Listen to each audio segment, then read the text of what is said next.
Hello everyone, welcome back to another episode of Motiv8. I'm your host Jefferson Coe, and today I have a special guest. We have Mia here. Hi. She is completing her freshman year in college at the University of Houston, and I'm completing my last year in college from University of Houston.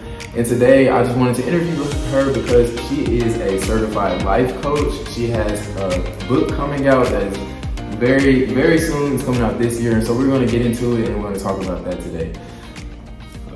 That's it. All right, so today, like I said, we have Mia Beasley. She's a freshman, as I've already stated. And the reason I wanted to interview her and bring her onto the podcast is because I noticed a lot of things that we have in common and that we like to focus on in life. Like, we're also both part of Meditation Monday. Every week we go, and that's a thing. It's an organization on campus where we go and just be present and be mindful and just meditate and just try to get our mind together for the start of the new week. And you know, that is something that I took interest in a year or two ago, and I noticed Mia came, and she's been coming for the past weeks, months maybe, to Meditation Monday. And so we just have that in common. We're just basically aware of, like, we're trying to reach that mindfulness and trying to be aware of what is going on in our head and how we can improve ourselves and become better. And another thing I noticed about Mia is that she has a book coming out. So I wanted to talk about her book. It's called Dishonesty. Radical Honesty. I'm sorry, y'all. Radical Honesty. Yeah, I just want to cut that out. But we're gonna keep it going because y'all, I know the title of the book, but Radical Honesty, not Dishonesty. But so tell us about that. Radical honesty is just about living in your truth, standing by your decisions, no matter what it looks like, no matter if it's embarrassing, if it is just horrible. Like, you have a chance to pivot in your life and you have a chance to learn. Like, I've done a lot of things in my life, and you know, if I'm ever open about it, I'm just like, it's embarrassing, but I'm learning. I had to get through it. So yeah, I definitely agree to that. Radical honesty, like, that's actually like a good topic to touch on, because a lot of us we can go through, as we're growing up and as we're experiencing different things and trying to like become the person we're supposed to be and learn who we are, we're gonna do things that maybe you may look back at and be like, why did I do that? You know? Yeah, like, why did I do that? And we're just starting to, like, we have to become okay with our past, and we have to just get to that point where, like, yeah, I'm honest about this. This is part of me. This is something that's happened. And I think that's a good topic to start on, to, like, you know, to write a book about, honestly. And I think that's really amazing at your age that you're writing a book and it's being published this year. Like, usually when you had posted that you were coming out with a book, I thought that was the most amazing thing, because it's truly hard for, like, most people to find publishers fast. And you know, like, when did you start writing the book? I started writing, like, in my journals in March of 2020, like the rise of the pandemic, because I was going through it, like, emotionally, and it was just a lot of things going on. So I started writing then, and then maybe like in October of 2021, I started typing it up. Didn't know where it was going. I just started, and ever since then, it's just been like part of my book. I wanted it to be part of my book. See, I think that's really amazing, because some people, they start writing a book, and you know, like, for you to have started in 2020 and it's coming out in 2022, like, that, I don't know, that's just bonkers to me, because, like I said, it just takes a while. Well, from what I can understand, I think it would take a while to find a publisher. And so, and then let alone like an editor too, and like people to look over it and make sure that it's good to go. And then for somebody to be like, oh, I want to put this out there, you know? So that's really amazing. And I just want to ask you, like, what like you said, you started writing in your journal. Like, what was something that like what was your motive and like that wants you to get to that point where you were like, I want to put this out there into the world and see, you know? So I mean, we all lived through the pandemic. I was one of those people. I was anxious all the time. I had a lot of anxiety, and I always felt like I was on edge. Like, I don't know where the future is gonna take me. And so, like, I talked to my mom. I'm like, you know, like, I don't know why I'm feeling this way. I don't know what it is. And she was like, well, maybe let's start therapy. Before, I was like, therapy's for crazy people, and I don't want to go to therapy, but someone just told me to try it. Like, you're never too good to try things. So I put my pride aside. I went to therapy, and I took, like, a test, and they're like, you're type 1 bipolar. Mm-hmm. And when they told me that, I wasn't like, oh my God, I'm crazy. It just went past my head. Like, okay, like, this is something I gotta work on. Like, how can I be solution focused and calm down my anxiety? Like, how can I move past this? So my therapist was like, just start writing.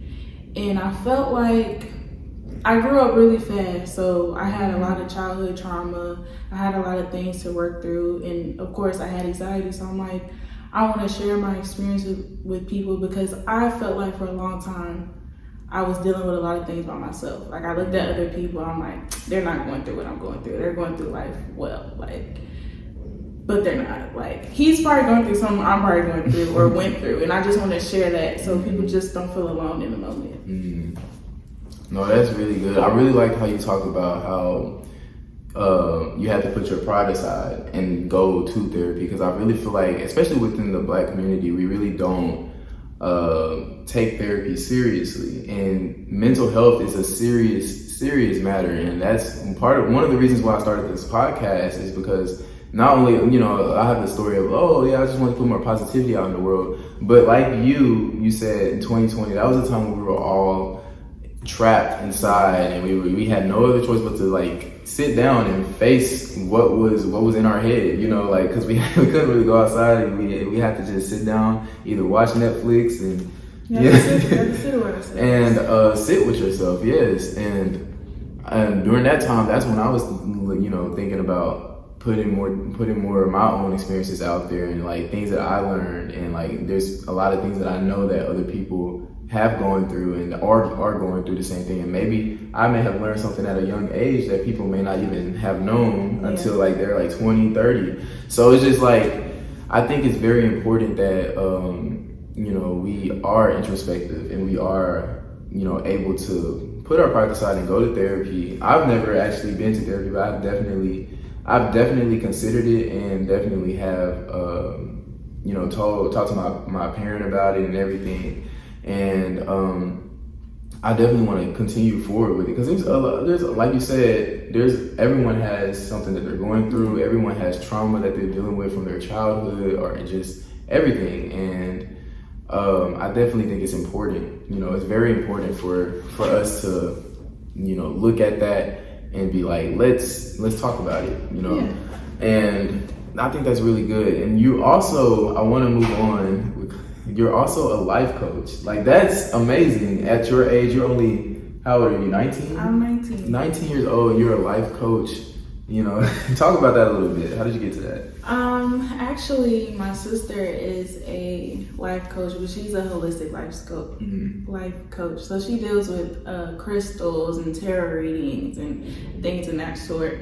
I'm not the best at that, so I stick to what I know. And since I do the work in mental health, I feel like I can talk about it. Mm-hmm. I can't diagnose anybody like you're bipolar, because that's not my job. Mm-hmm. But I can give out tools, and I can coach you on what to do.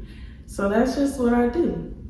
Yo, I definitely agree to that, because even here's a little insecurity that I'm gonna just throw out there. But even with the podcast, when I first started, I was like, am I the person to like, am I even the right person to really go out here and talk to the world, or whoever's listening to my podcast, you know, about the things that I talk about? Like, then again, I'm like, okay, I'm talking about my own life experiences and what I think is right, you know, or what I can perceive as right or wrong. And and when you say like, I'm not here to like diagnose you, or like I'm not, I'm just telling you, what I'm doing, and this is, I have some things that I feel like that I can help, that's basically like what I had to go through too.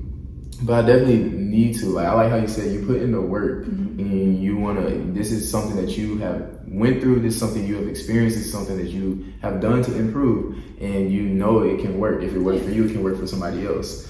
And so, yeah, I really like that as well. And that, I think that's really, really powerful that you actually went out to go and get a life coach certification. I think that's really, really cool. So congratulations on that. Thank you.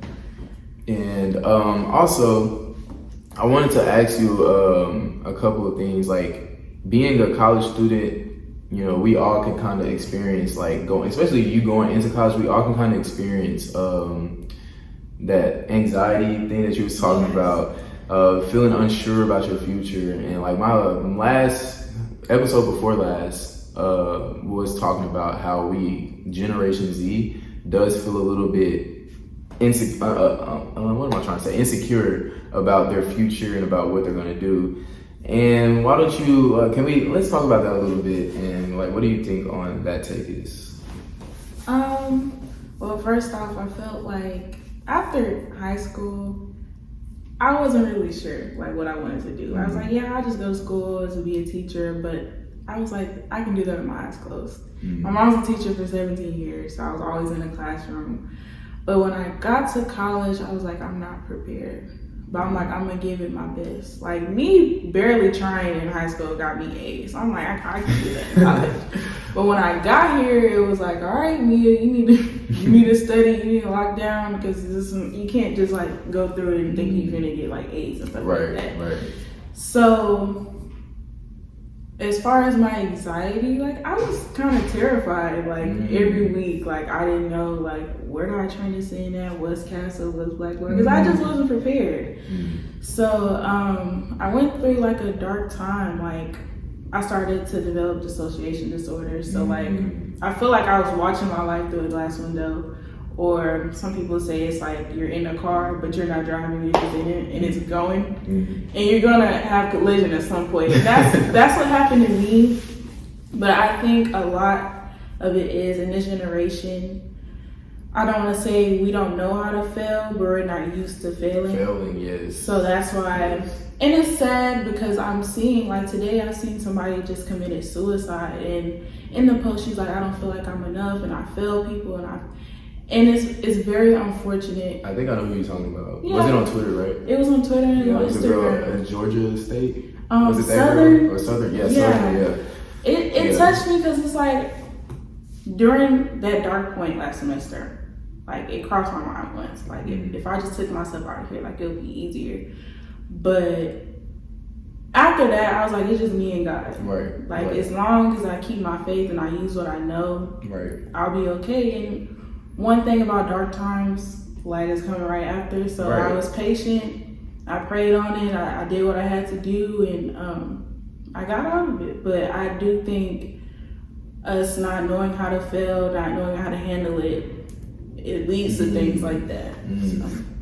Yeah, this is very it's very tough to hear about like news like that, and then to know these are feelings that literally looms in like a lot of people, and it's just hard. It's really hard, and it's really sad too to know all the anxiety and all of the fears that we feel as a younger generation, and like we're just scared, and then it can lead to that type of thinking, and it's just really sad. And I'm thank you for sharing and about that, because I know that's really, really tough. But I'm glad, like you said, you kept your faith, and that helped you through it. And as through every dark time, you get there's always light at the end of the tunnel. And I definitely agree to that, because sometimes some things are temporary, some things we have to go through in order to grow, and in order to really just discover who we are and get stronger. And I definitely believe that there's gonna be hard times, but we have to just keep going. And the easy way out, some people see it that way. And yeah, but one of the things that I always keep in mind is like, I'm trying to think. I'm trying to think of what to say. We're just gonna pin that one because I don't want to say that anymore. But yeah. So I'm thank you for sharing, because I definitely think college is a place where people can get overwhelmed, and it's a place where people can feel like they don't know what they're doing. But then it's also a place where people can learn what they want to do, and while they're in college, they can figure it out. Because that's kind of how I viewed college.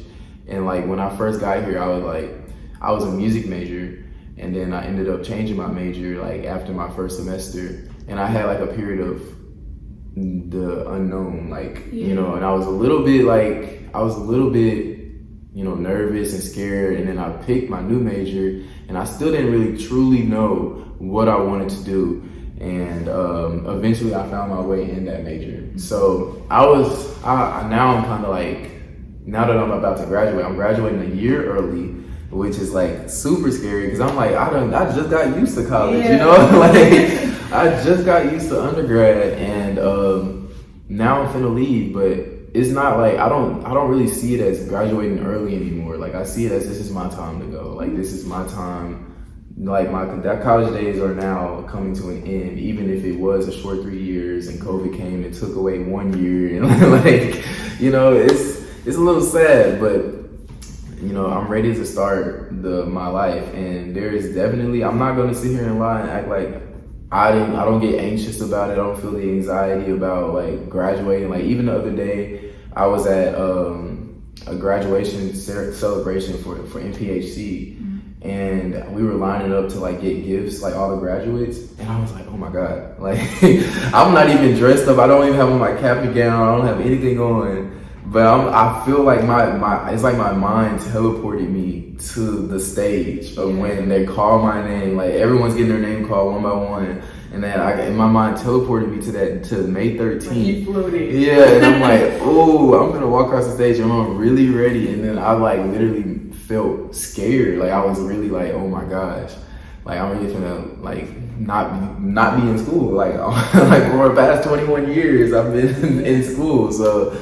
Yeah, so I think it's, but one thing I do know about college is that it definitely gets me, it's prepared me at least to be excited about venturing into the unknown. And so like when I changed my major, like I said, I didn't know what was next to come, and like now that I'm finna graduate, I kind of know what's next to come, but I'm still trying to like figure out that plan. That's why a lot of people hate when you graduate, and a lot of people, that one question that you're gonna get like constantly. So what are you doing next? Like, can you chill out on that question? Like, can you give me, like maybe I don't know yet, but and that's the beauty in it. Like we have the option, like we have the opportunity to really like figure out what it is that we want to do. And even if we don't know at the moment, like I said, I'm graduating young. I'm very young, 21 years old, that's young, and you're finna go out there. And so I still have so much in this world to figure out and do. So I'm just excited about that. And I'm glad that you're starting off college I just want you to know, you're starting off college on the right foot. Thank you. Like you say you make good grades. You made good grades in high school. I don't know how your grades look now, but I'm pretty sure they're really good. And I'm very proud that you like went to Meditation Monday. I hope you stick around. I love it. I have a lot of pride with that organization, but I'm really proud of Jordan and what he did with that organization. And I hope you stick with that and maybe start something new. Start something your own thing, and I hope your book like skyrockets, and like more and more people like just hear about what you have to provide to this world. And I'm really excited about your future too. So yeah. So any last remarks that you want to say? Like we can go ahead and end it here. It's pretty long episode. Oh, it is. Oh, we might as well just make it, I guess, 20 minutes. Yeah. So, all right. So we're gonna leave it here. Do you want to say anything? Yeah, I'll last? probably say a couple things. Okay. But thanks for having me. Mm-hmm. All I have to say is, like, you know, be comfortable where you're at. Be in the moment. If you're not comfortable at the place you're at now, you're not gonna be comfortable where you're going. Mm-hmm. So just be in the moment. Get the healing. Healing is needed in this life. Self-discovery is a beautiful thing, and sometimes it's a horrible thing. Like my mom always tells me, like, life is a roller coaster. It goes up and down, you know, but you just go with it, man. Yeah. Don't jump out. It's gonna go back up, though. Yeah, it's gonna go back up. So just hold on to yourselves, mother yourselves, and you'll be all right. Thank you for those last remarks, and I'm gonna end off the episode here. So if you like the content, please follow and subscribe on whatever platform that you're listening on. Also, if you really enjoy this content, well, do me a favor and leave a review on the podcast. What this will do is it'll tell the algorithm that more and more people are like liking this, and it'll put it in front of more people, so more people can discover my podcast, and just, you know, I can just spread more positivity, more motivation, everything into the world, more of my stories. This was a new episode. I really hope y'all enjoyed it. I'm gonna try to do more video form and more like interviews, get more people on here. Just hit me up as always. Like I said, I'm down to hear anyone's stories and just learn from each other, because, you know, we're not supposed to do life alone, you know. So like, you don't have to be alone. You're not alone. Like, I'm here to listen. Whoever's out there listening, I'm here to hear you out, listen, let's talk about it. And yeah, so we're gonna end the episode here. As always, I have a lot more to share and a lot more to learn, and we're gonna skip another part. Follow me. Follow me on Instagram at Jefferson Coe, and the podcast Instagram at Motiv8 with Jefferson Coe. Also, where can the people find you? My social media name is The Real Communities on Snapchat, Twitter, and Okay. Yes, be on the lookout for her future book. It is coming out, Radical Honesty, in September 10th. Oh, it's her birthday. Okay, September 10th on her birthday. So wish her happy birthday and buy her book when it comes out. So yeah, be on the lookout for that. And as always, I have a lot more to share and a lot more to learn. So if you like what you hear, please tune in next time for the next episode. I'll see you all later.